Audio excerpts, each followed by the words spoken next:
banité utamokile kelama isali mami buhe bele olelo ye banité.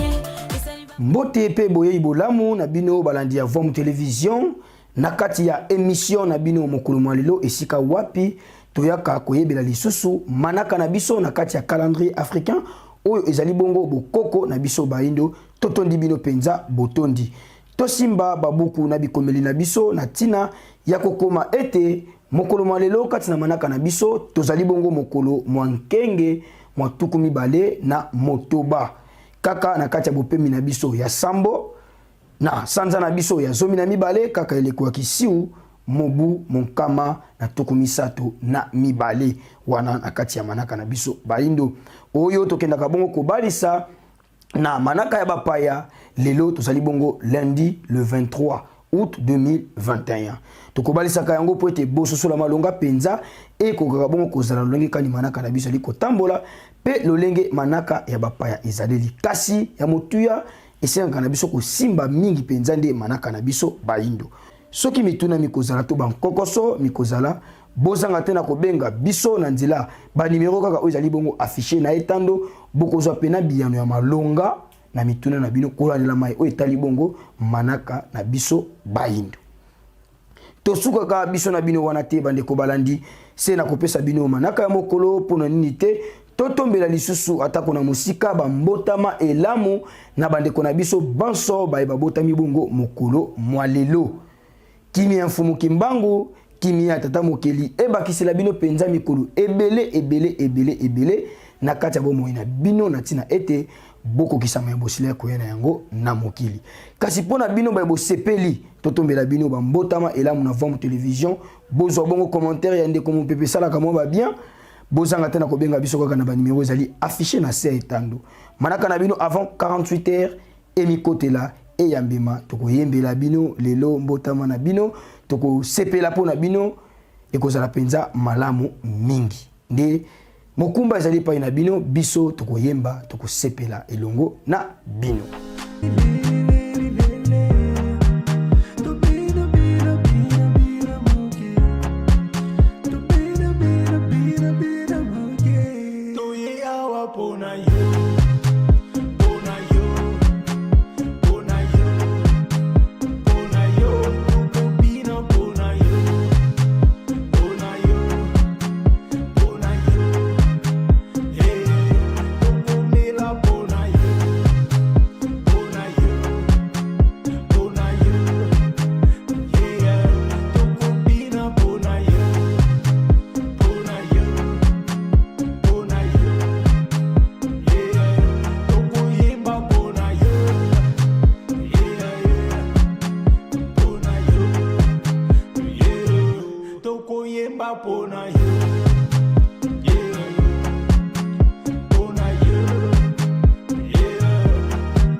Matono mingi balandi ya Vom Television bomo misano na kati ya émission iye sima ya koyeba manaka tokoyaka pe kozwaka boyebi to liteya na kati ya rubrique na biso ya vidéo du jour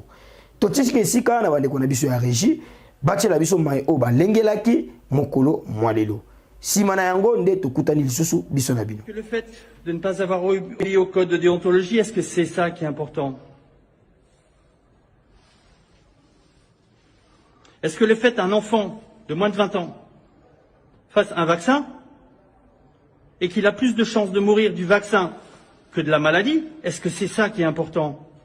Pour vous les journalistes, qu'est-ce qui est important?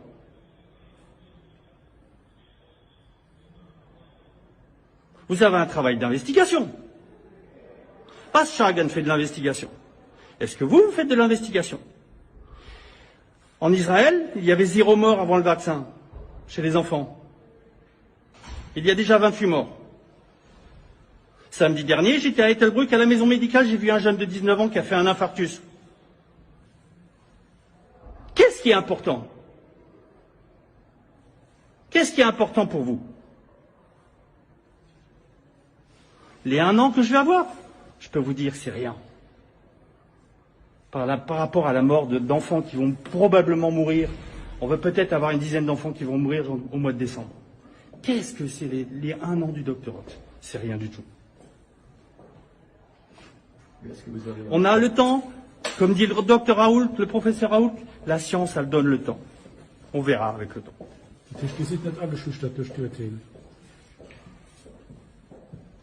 Quand on a une morale et qu'on voit qu'il y a un protocole qui arrive et qui dit « laissez les gens mourir à la maison », je suis désolé, je ne peux pas. Je n'ai pas pu obéir.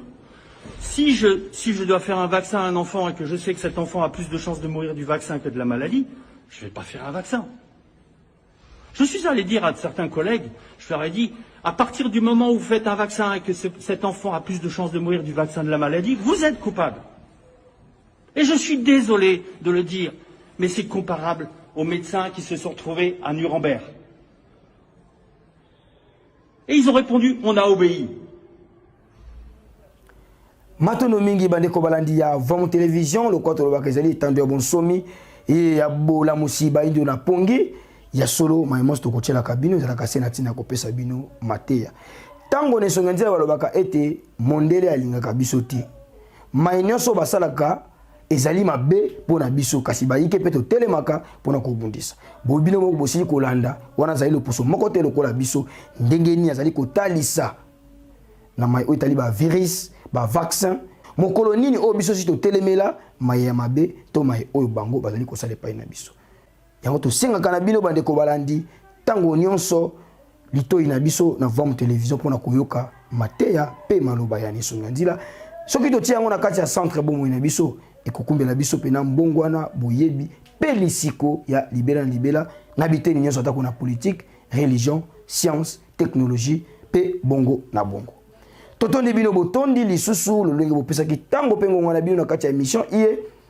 tata mokeli akanisela bino kasi na bino bosepelaki komona biso lisu liboso bitando tozongisa matoni na équipe technique mobimba ya Vom Télévision na mosala bazali kosala tosungamaki lelo na tata kwaku yakala maisha elongo na tata Futila pe tata Timba le superlatif kuna na sima ya caméra ponité na eteni ya réalisation pe montage tozalaki bongo na tata Ngala Nzumbu 9 lumière elongo na bakambi nyonso pe bongo batambusi nyonso ya Vom Télévision totondi bino penza botondi kimia ya mfumo kimbangu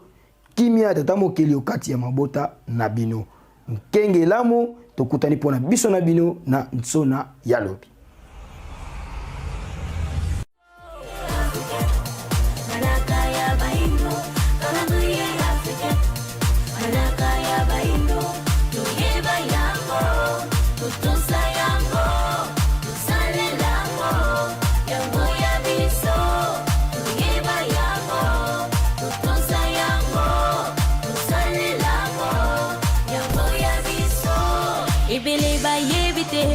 Utamokile kelama, esali mami buhe bele, olelo ye banite.